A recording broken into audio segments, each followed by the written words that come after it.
So if you join me today sorting out some of the electric fences, they're getting a bit of a bad way over the winter.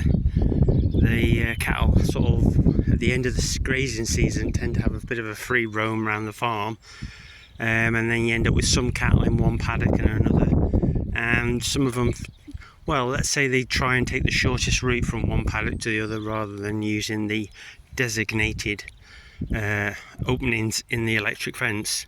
So there's quite a lot of posts that need renewing, and I'm also doing the electric wire. I'm just in the process of wrapping up the old wire. Some of it's really rusty in places. This bit isn't too bad. It tends to get sections that go rusty for some reason, and I have just been replacing the sections and renewing it each year, and it's been okay, but I've decided this year to replace the whole lot. And you've just missed the worst job, which is unwrapping this reel of solid wire rather than stranded wire. And it's, well, if you know, you know, you've done it before. It is not fun, not fun. I divided this field up. I used anything I could find to make electric fence posts. A bit of old 3x3 timber. Some more here, which is, to be honest, lasted pretty well. This one looks like a bit of old windowsill or something, but it's a bit of hardwood, so that's probably outlast me. Then we used some old previously broken fence posts. That's a bit of, I don't know what you call that, what we do. It does the job though. To be honest, you know, as daft as it sounds, it outlasting some of these fence posts that I'm buying. Not much has changed because I'm still using old bits of post.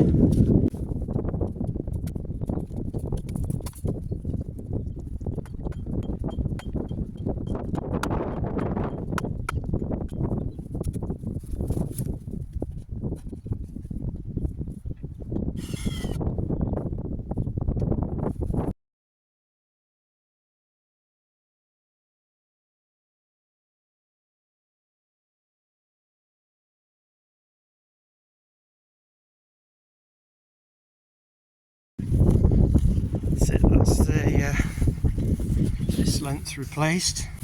I mean, that doesn't look any bigger than like a 3x2, but it's sturdy enough. And if you think about it, you know, how strong is a pushing normal metal fence post? It isn't very strong. It's holding the wire up, and it's the wire that needs to be, you know, doing the job of holding the stock back. Did used to have a cow years ago when we milked. A habit of pushing the posts over. Luckily I haven't got anything like that. Again, no strength to that, although it does look a solid piece of wood.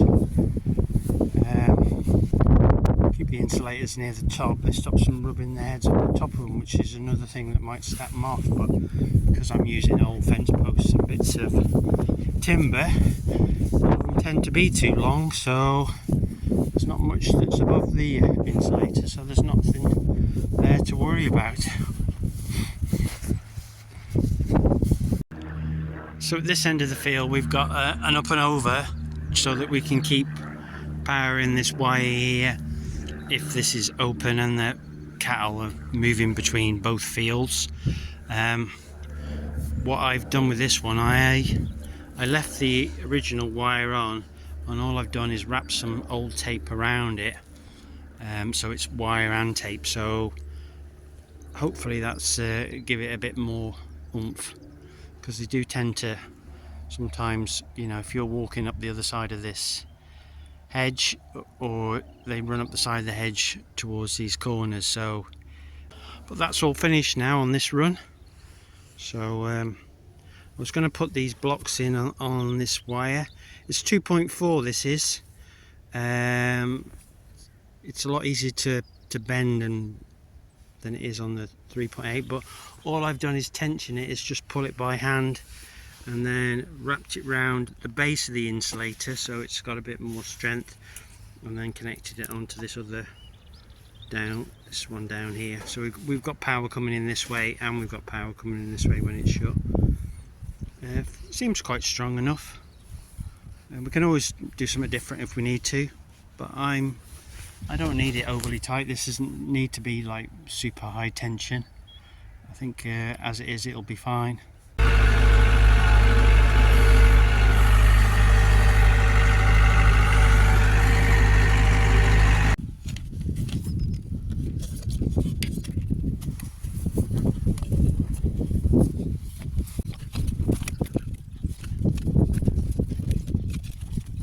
Well, we got a fair way down the field. We didn't get all the way. We've still got a little bit of a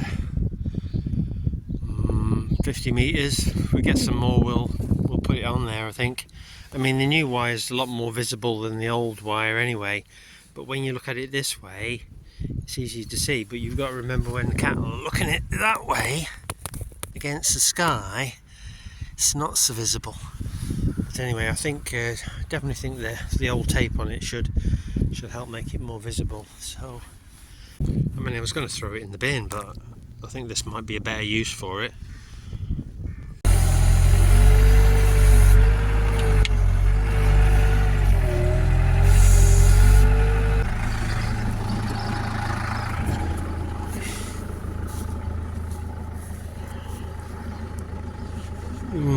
Not sure whether it'll go now.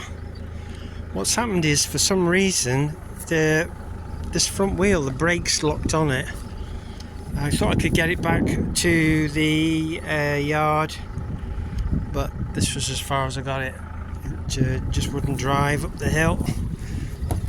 So see if I can lift it into the front bucket. Thought it might go, but now I'm here, I'm not so sure. Well, it's more in than out. We'll just tilt it back slightly and see what happens.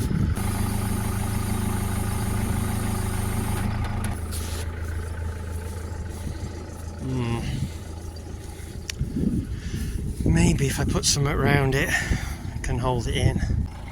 That might do it. Strap it front and back.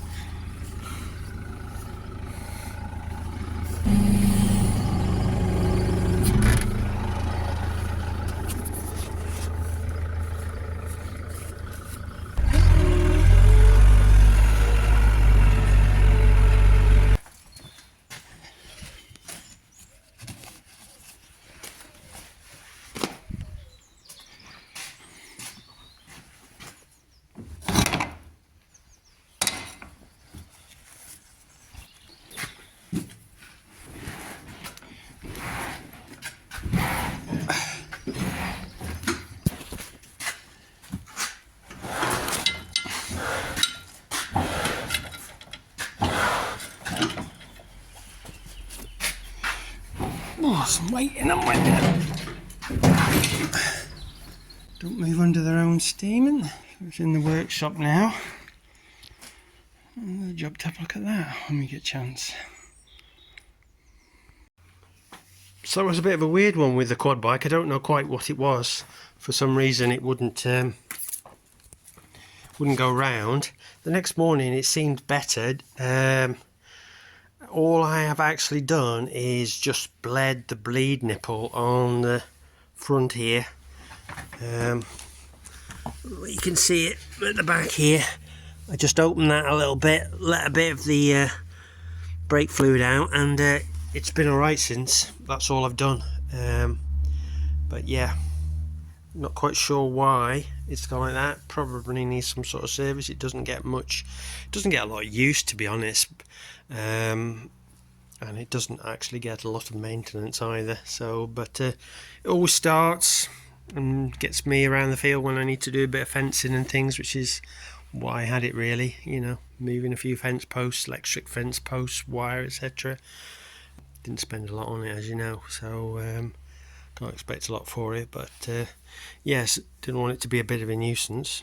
And to be honest, it's not been a nuisance most of the time. It's worked absolutely fine. So yeah, don't know what make it is, some cheap Chinese thing, but yeah, it always starts and drives, so even when it's been sat for a long time. So it's handy when you've got a go and do a bit of fencing or do a bit of few repairs, and you don't want to keep running back and two.